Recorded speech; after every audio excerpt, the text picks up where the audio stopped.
창세기 18장 16절에서 33절 말씀. 그 사람들이 거기서 일어나서 소돔으로 향하고 아브라함은 그들을 전송하러 함께 나가니라. 여호와께서 이르시되 내가 하려는 것을 아브라함에게 숨기겠느냐. 아브라함은 강대한 나라가 되고 천하 만민은 그로 말미암아 복을 받게 될 것이 아니냐. 내가 그로 그 자식과 번속에게 명하여 여호와의 도를 지켜 의와 공도를 행하게 하려고 그를 택하였나니 이는 나 여호와가 아브라함에게 대하여 말한 일을 이루려 함이니라. 여호와께서 또 이르시되 소돔과 고모라에 대한 부르짖음이 크고 그 죄악이 심히 무거우니 내가 이제 내려가서 그 모든 행한 것이 과연 내게 들린 부르짖음과 같은지 그렇지 않은지 내가 보고 알려 하노라. 그 사람들이 거기서 떠나 소돔으로 향하여 가고 아브라함은 여호와 앞에 그대로 섰더니 아브라함이 가까이 나아가 이르되 주께서 의인을 악인과 함께 멸하려 하시나이까. 그 성중에 의인 50명이 있을지라도 주께서 그곳을 멸하시고 그 50의인을 위하여 용서하지 아니하시리이까. 주께서 이같이 하사 의인을 악인과 함께 죽이심은 부당하오며 의인과 악인을 같이 하심도 부당하니이다. 세상을 심판하시는 이가 정의를 행하실 것이 아니니이까.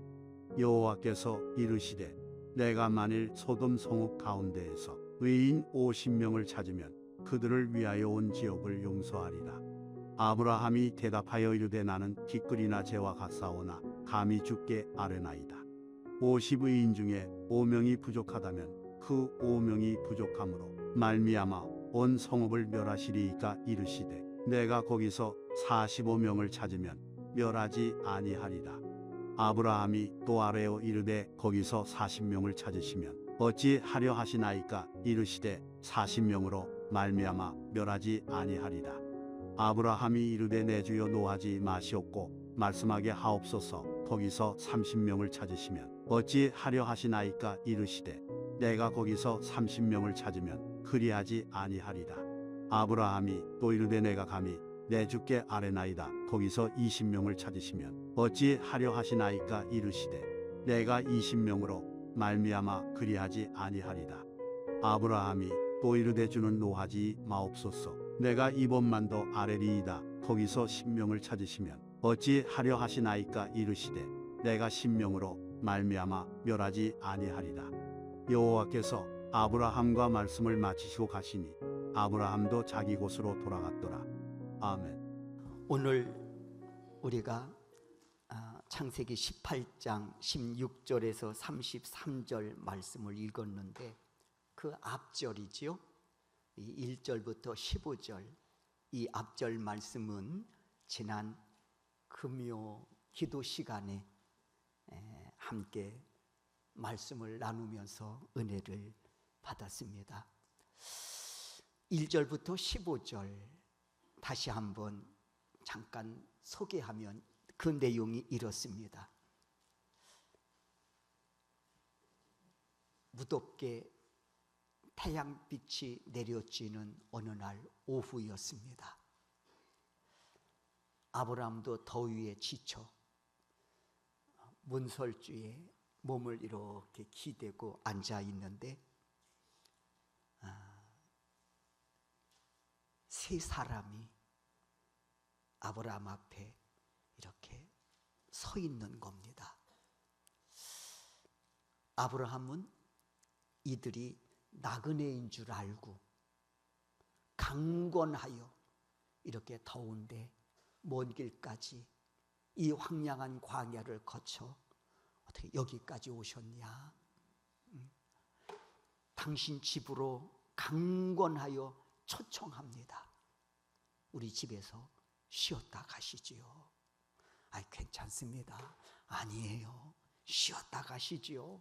강권하여 이 세 사람을 당신 집으로 초청해서 물을 떠다 발을 씻기고 음식을 준비하여 지극정성으로 대접을 합니다.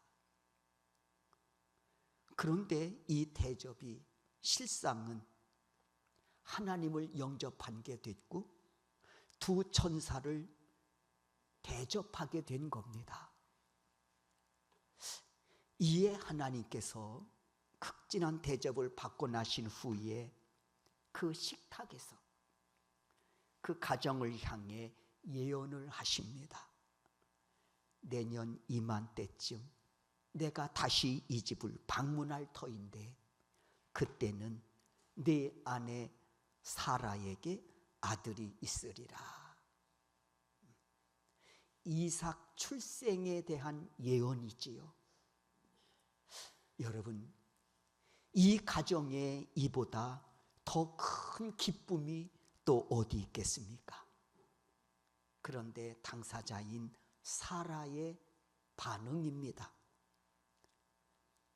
이 소리를 듣고는 하고 웃은 거야. 허탈한 웃음이겠지. 왜 이러셔? 그런 거지.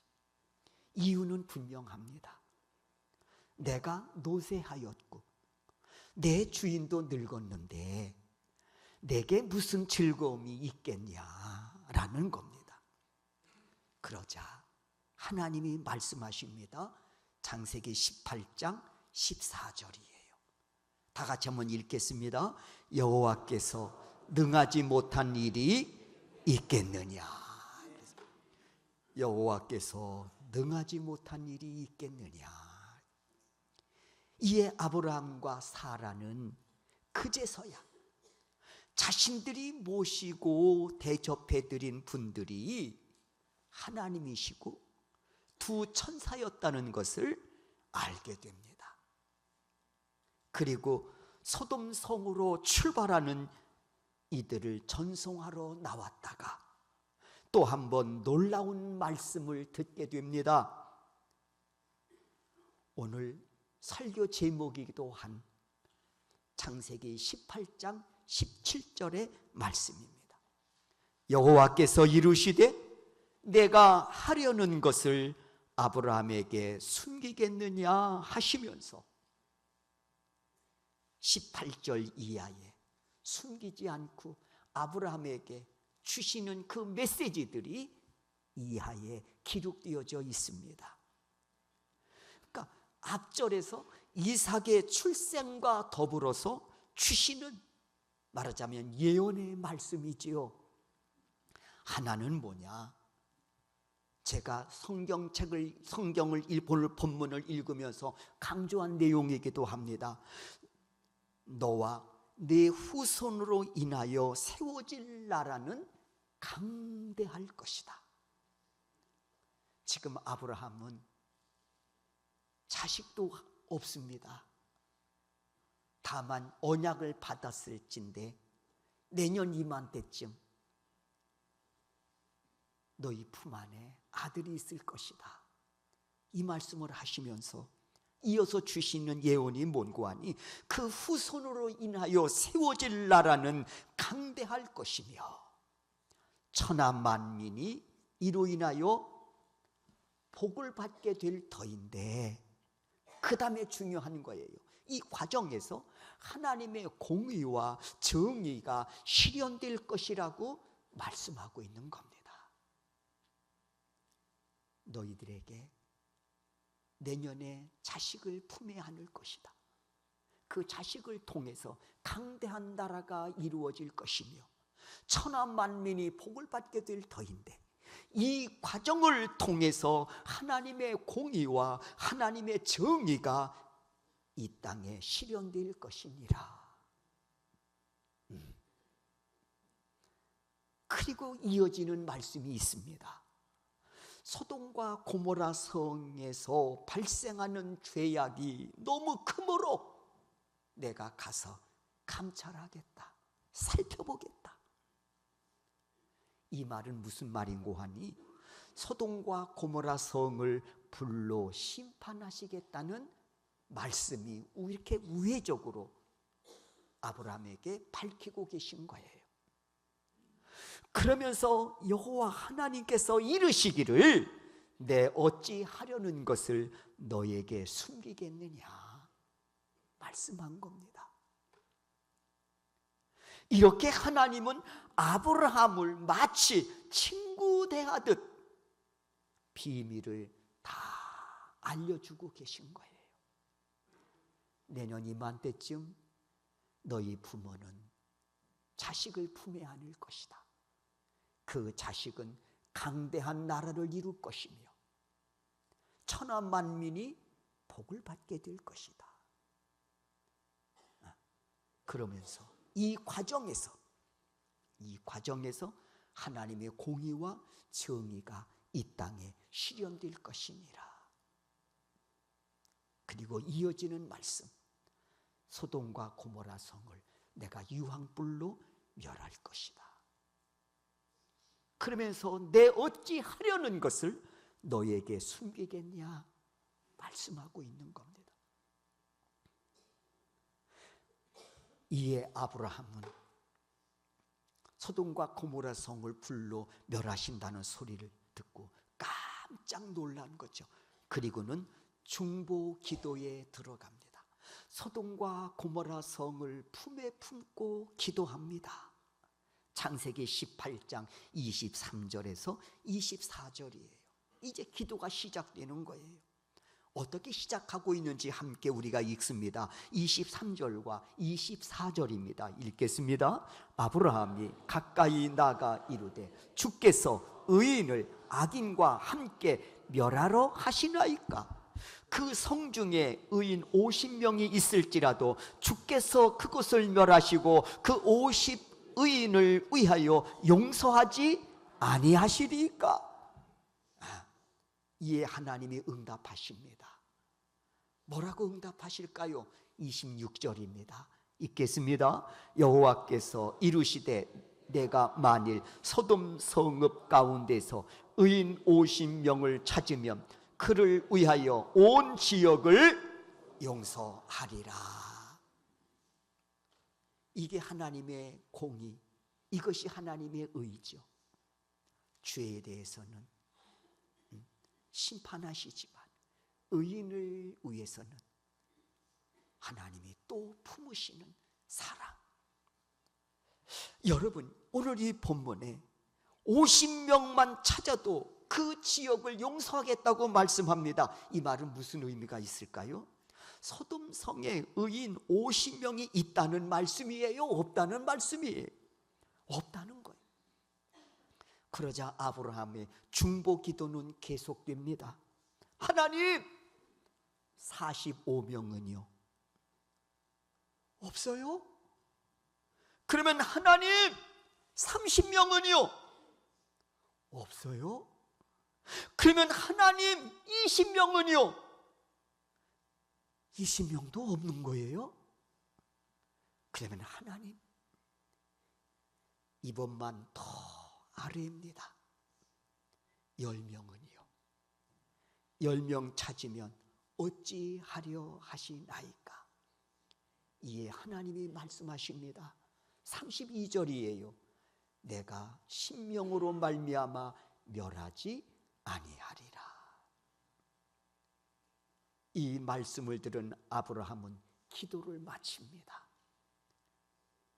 이게 오늘 본문의 내용입니다.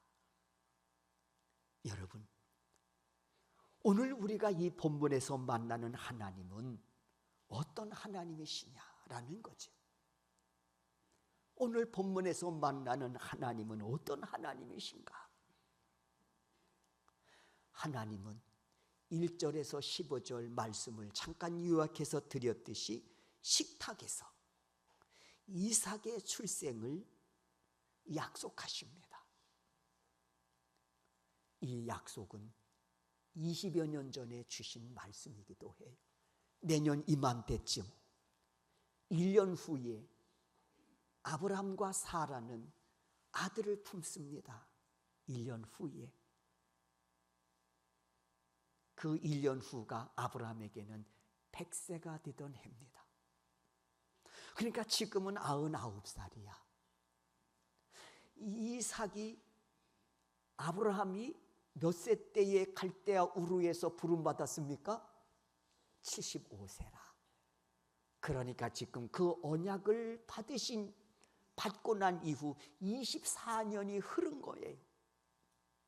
24년이 흐른 후에 하나님이 왜 내가 너를 택하여 갈대아 우르에서 불을 불렀는지 아냐? 하시면서 내 후손이 강대국을 이루어 천하만민 내 후손으로 인하여 복을 받게 될 것이다 하시면서 이 과정에서 공의와 그리고 정의를 이루려 함이니라 말씀하셨단 말이에요.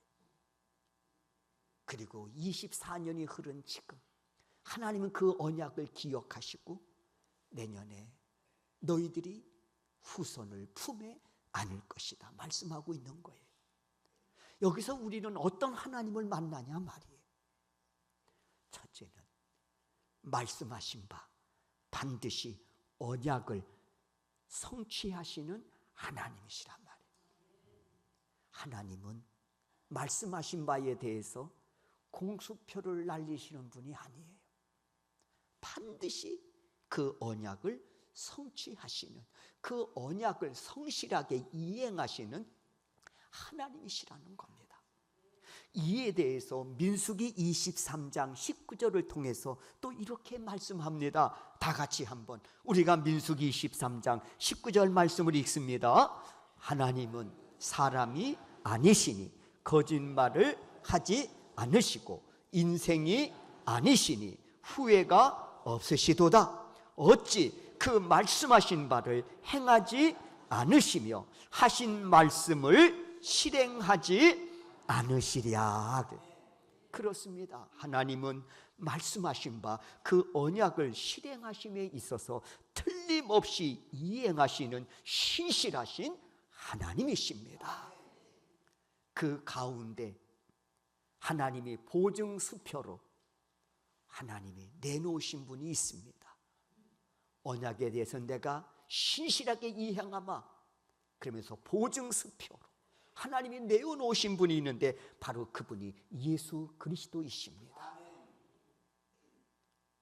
예수님은 언약하신 대로 베들레헴이라고 하는 작은 고을에 탄생하심으로써 자기 백성을 죄에서 구원하시기 위해 구원자로 이 땅에 오심으로 하나님의 그 언약의 확실성에 대해서 보증이 되어 주셨습니다.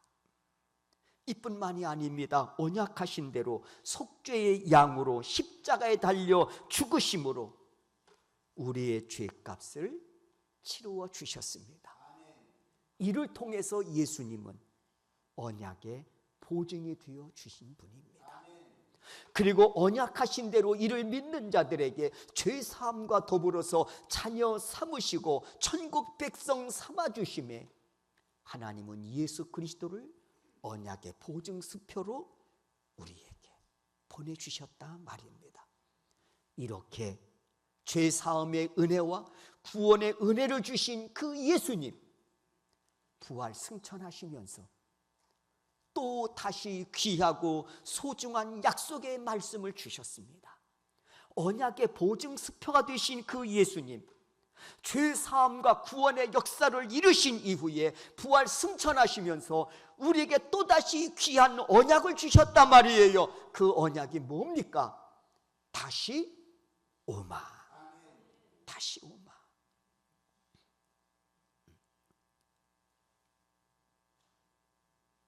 이 약속 또한 때가 참에 반드시 언약하신 대로 다시 오셔서 농부가 알곡과 가라지를 구별하듯 우리 또한 알곡으로 구별하셔서 천국 백성 삼아 주심을 믿습니다.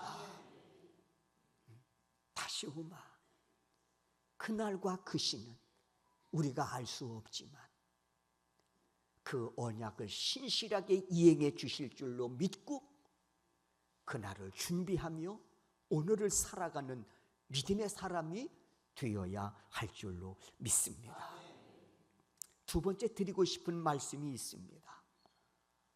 성경 말씀을 읽으면서도 강조한 제가 하여 드린 말씀인데 공의와 정의가 너와 내 후손을 통해 실현될 것이라고 하는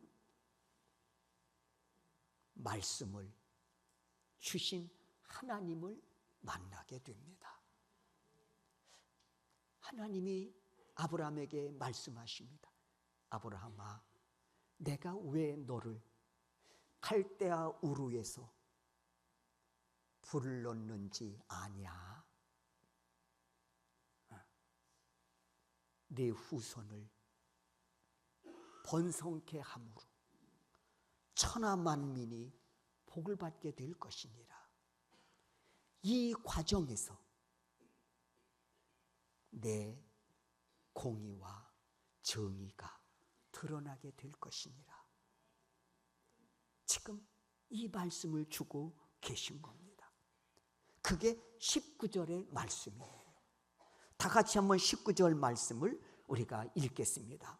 내가 그로 그 자식과 건속에게 명하여 여호와의 도를 지켜 의와 공도를 행하게 하려고 그를 택하였나니 이는 나 여호와가 아브라함에게 대하여 말한 일을 이루려 함이니라. 그렇습니다. 하나님은 아브라함과 그의 자녀에게 단순히 복을 주실 뿐만 아니라 이들과 함께 죄악으로 어두워져가는 그 세상의 정의와 공의를 함께 실현하시려고 부르셨다는 겁니다. 이를 위해 갈대아 우르에 살고 있던 아브라함을 불러내시고 이르시기를 너와 네 후손을 복되게 할 것이다. 그리고 복되게 쓰시겠다고 말씀하고 계신 겁니다.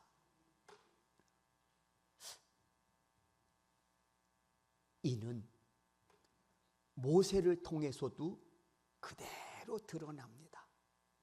아니, 모세뿐만 아니라 하나님께서 부르신 자들을 생애를 살펴보면 하나님께서 그들을 생애를 통해서 그렇게 쓰고 계신 것을 알 수 있습니다. 믿음을 주시고 순종하는 과정들을 통해서 하나님의 의와 하나님의 공의가 세상에 드러난다 말입니다. 모세의 예를 한번 들어보겠습니다. 하나님은 미디안 광야에서 촌부로 양을 치며 그렇게 인생을 맞춰가는 모세에게 찾아오십니다. 그리고 부르십니다. 그때 그의 나이가 85세였다고 했습니다.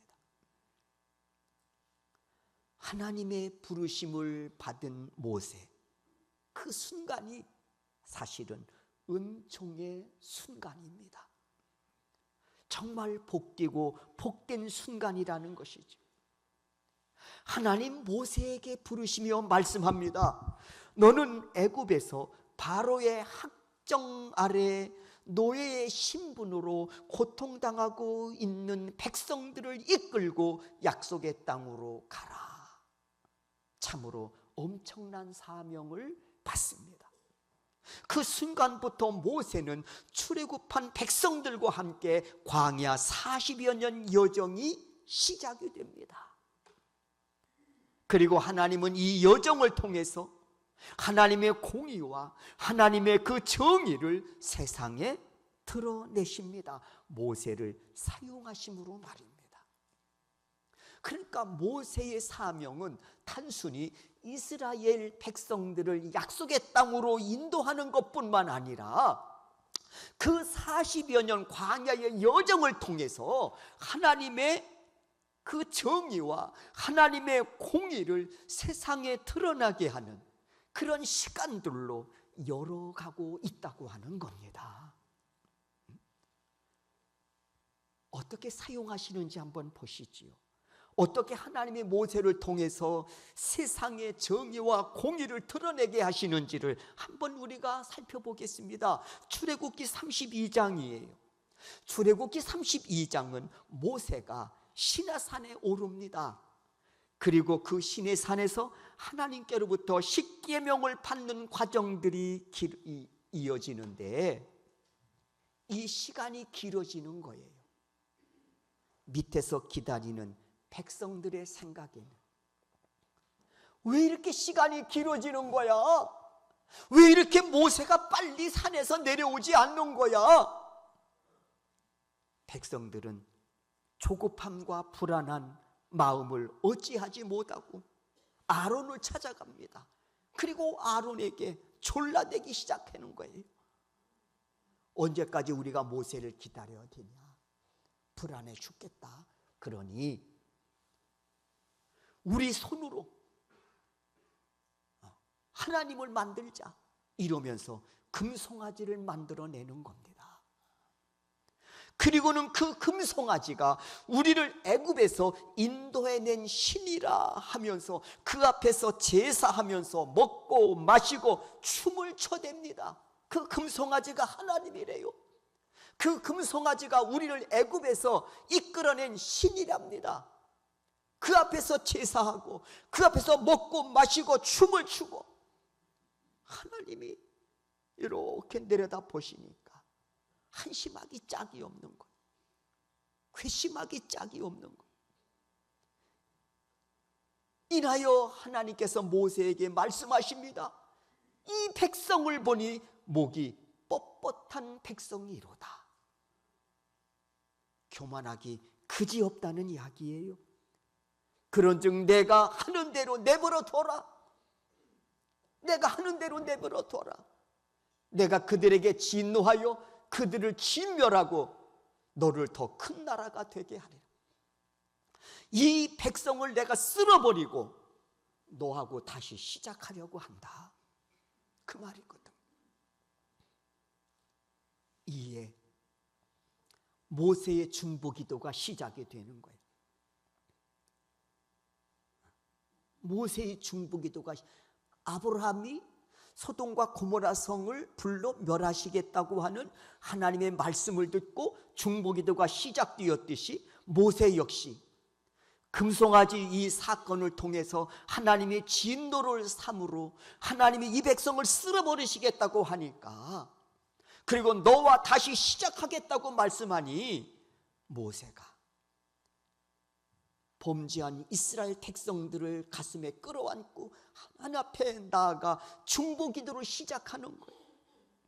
하나님 용서하시고 뜻을 돌이켜 주십시오. 주의 백성에게 화를 거두어 주십시오. 출애굽기 32장 12절입니다.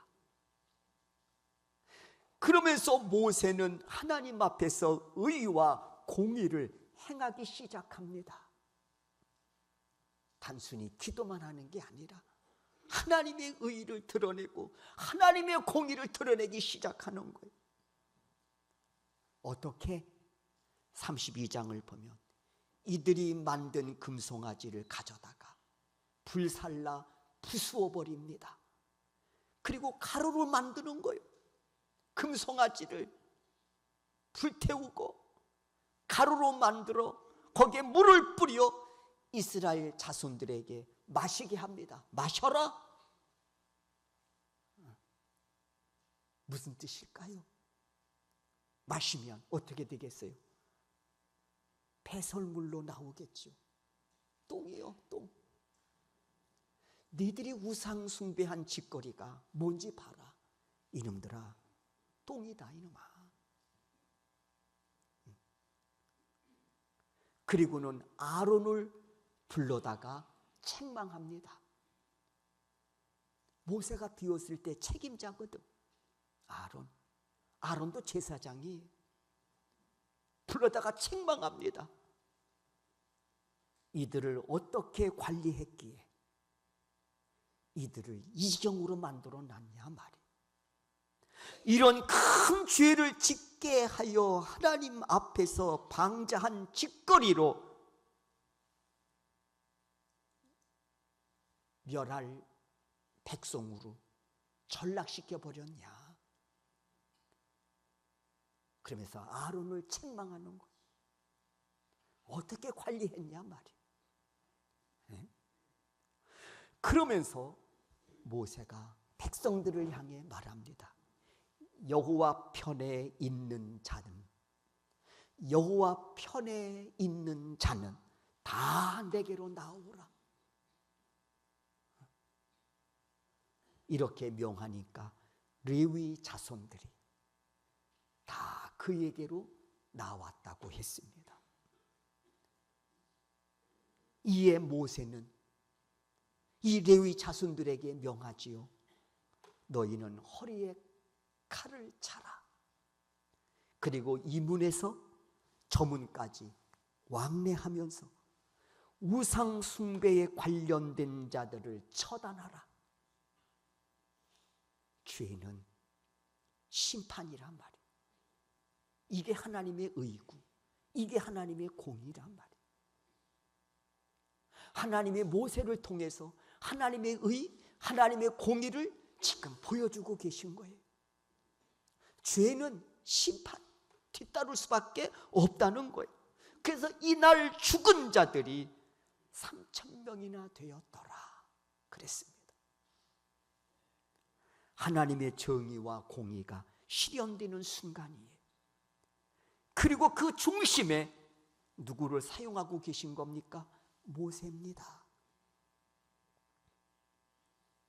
오늘 본문에서도 아브라함을 향해 말씀한 거예요. 왜 내가 너를 택한 줄 아니? 왜 내 후손에게 복을 준 줄 아니? 물론 천하 만민이 복을 받게 하려고 내가 너를 불러 내 후손을 번성케 하였지만, 또 반면에 내 후손들을 통해서 내 의와 공의를 드러내기 위함이니라.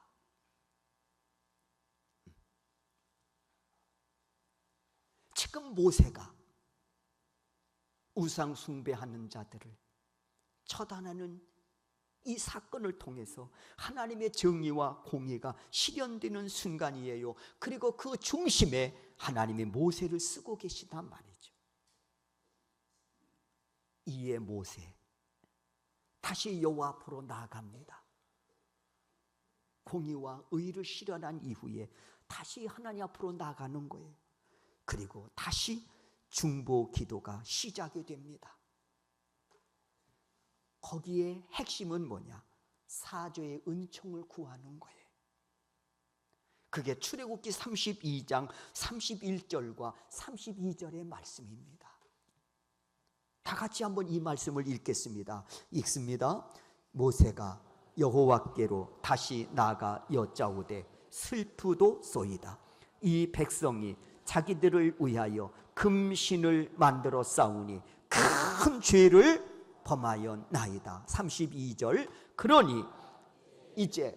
이제 그들의 죄를 사하시옵소서. 그렇지 아니하시오면 원하건대 주께서 기록하신 책에서 내 이름을 지워버려 주옵소서.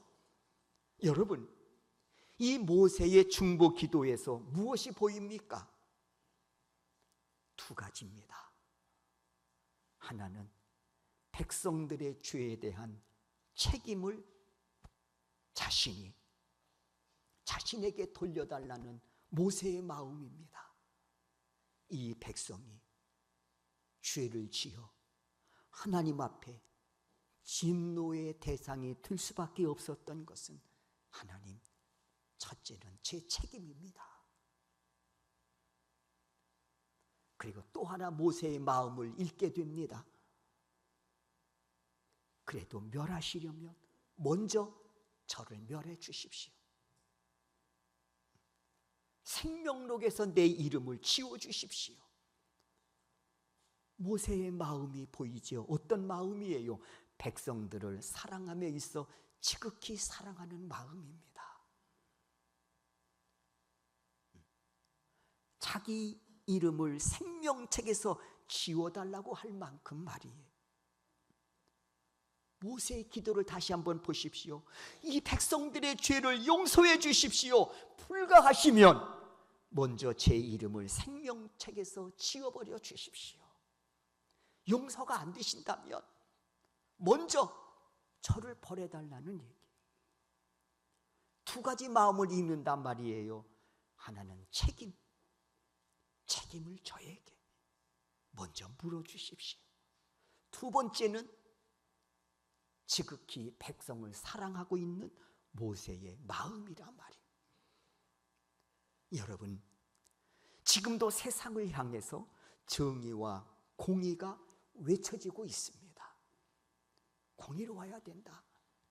의로워야 된다. 그럼에도 공허한 메아리가 되어서 되돌아올 뿐입니다. 힘을 잃어버렸단 말이에요. 그냥 외침으로 끝나는 거예요. 왜 그럴까요? 정의는 외치는데, 공의로움은 외치는데 누구 하나 책임지겠다는 사람이 없어. 이 말을 외치는 사람도 책임은 지지 않겠다는 거. 내 책임이 아니라는 거예요. 그러니까 그 외침이 힘이 없는 거예요.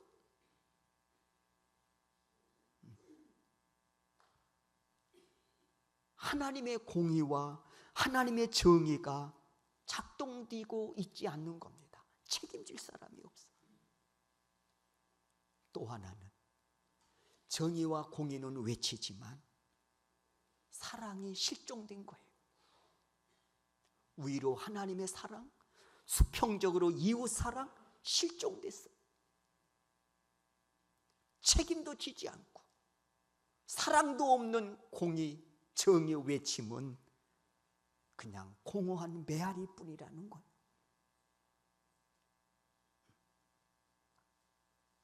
그러니까 하나님의 공의와 정의가 작동되지 못하고 있다, 그런 말이죠. 그러므로 예수님께서 이를 몸소 보여주셨지요. 우리를 사랑하심으로, 십자가에 달려 죽으심으로 하나님의 공의와 의를 이루셨다 말입니다. 금요일에 본문으로 삼았던 1절에서 15절 말씀을 보십시오. 나그네를 대접하는 아브라함, 그리고 뜻을 같이 하여 지극정성으로 음식을 준비하는 사라의 모습, 종들도 함께 합류합니다. 여러분, 급히 달려가 속히 나그네를 대접하기 위해 움직이는 이들의 모습에서 뭐가 보입니까? 사랑이 보이는 거예요. 위로는 하나님 사랑, 수평적으로는 이웃 사랑. 그리고 아브라함은 소돔성 심판의 말을 듣고 중보 기도를 시작합니다. 이 기도를 하나님이 들으시고 응답하십니다. 50명이에요. 그래, 50명이 있어도 심판 거둡게, 이게 응답 아닙니까? 45명은요, 45명이 있어도 내가 심판 거둡게. 하나님, 40명은요, 30명은요, 20명은요, 10명은요. 여러분, 아브라함의 중보기도와 하나님의 응답하심 속에 무엇이 보입니까? 죄는 심판이라는 하나님의 공의와 정의가 보입니다. 그리고 아브라함의 그 부르짐 속에서 지극히 이웃을 사랑하는 아브라함의 사랑의 모습이 보입니다.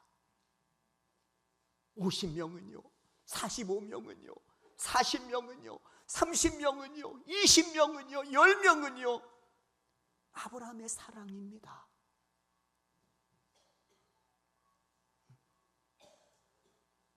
그러면서 하나님이 아브라함에게 말씀하시는 거예요. 17절, 내가 하려는 것을 아브라함에게 숨기시겠느냐? 숨기지 않으시겠다는 거. 왜 그럴까요?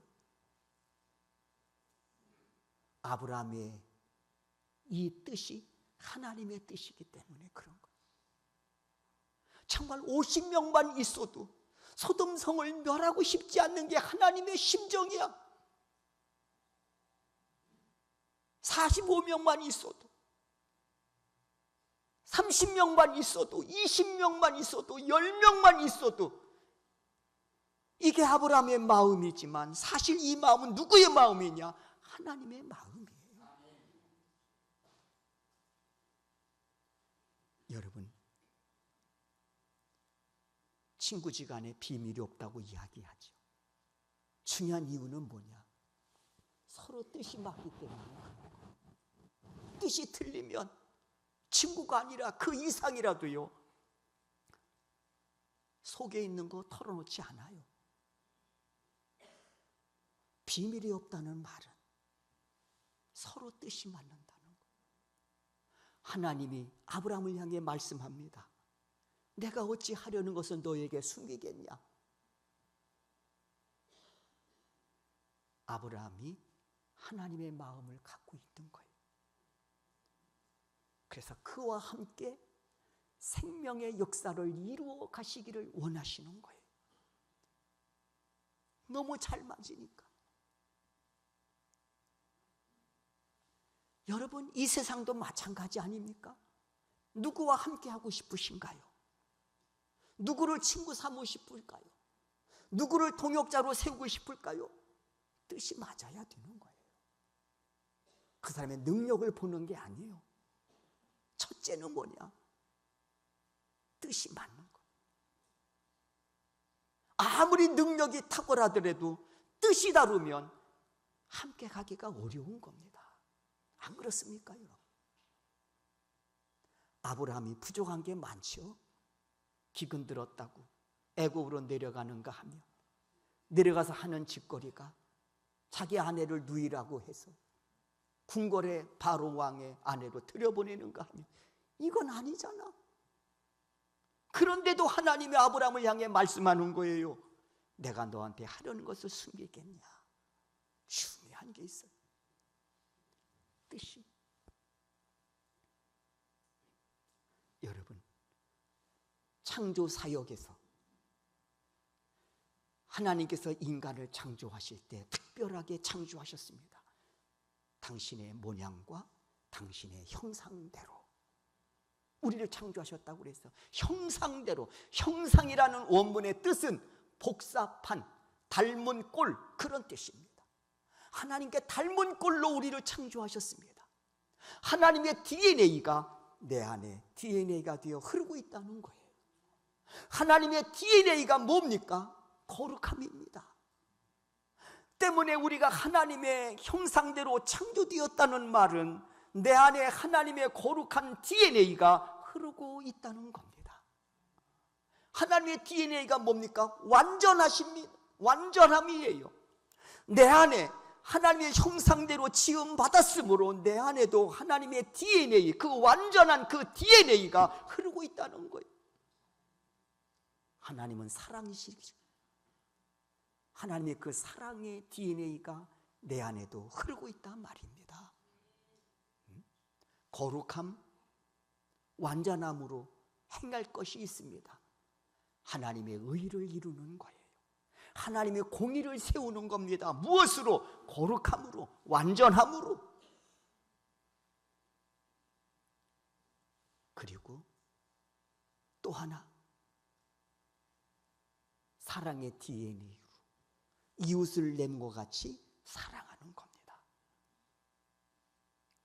아브라함, 그 안에 거룩한 DNA를 보시고, 그 안에 완전함의 DNA를 보시고, 그 안에 당신의 사랑을 보시고, 그와 함께 그 후손으로 하여금 거룩한 생명 사역을 이루시기를 소원하시며, 내가 하려는 것을 아브라함에게 숨기겠느냐 말씀하고 계신 겁니다. 우리가 믿는 하나님은 언약의 하나님이십니다. 이를 위해서 우리를 부르셨단 말이에요. 아브라함을 부르시듯이, 불러 세워주셨듯이 하나님은 동일하게 우리를 부르셨단 말이에요. 교회는 그래서 에클레시아, 부름받은 자들의 공동체라는 뜻입니다. 여러분 스스로 이 자리에 나왔다고 생각하시나요? 아니요. 하나님의 부르심이 있기 때문에 이 자리에 나와 앉아 계신 겁니다. 왜요? 함께 죄악으로 어두워져가는 이 세상에 하나님의 의와 공의를 함께 이루시기를 위해서입니다. 이걸 우리는 사명이라고 말하기도 합니다. 말씀드리듯이 그 사명을 빼놓으면 우리 인생에 남는 건 딱 하나요. 먹다 죽는 겁니다. 그렇게 사시기 원하시는 분은 없으시잖아요. 하나님 앞에, 부름신 하나님 앞에, 사명의 장으로 펼쳐진 세상 앞에 우리 인생의 가치와 의미와 아름다움을 드러낼 수 있다면 그 인생이 복된 인생 아닙니까? 오늘 본문에서 만나는 하나님, 나를 택하여 불러 세워주신 언약의 하나님을 만납니다. 그리고 그 언약의 하나님께서 오늘도 나를 당신의 거룩한 도구로 사용하셔서 죄악으로 어두워져가는 이 세상에 빛이 되게 하시고 소금이 되게 하심으로 하나님의 거룩한 의와 하나님의 거룩한 그 공의로움을 드러내시고자 하시는 그의 가심 속에 우리가 주 앞에 서 있는 줄로 믿습니다. 오늘도 이 말씀 붙잡고 또 26년도 시작했으니 또 그렇게 달려가는 우리 소명교회 성도 여러분들이 되실 수 있기를 주의 이름으로 축원합니다.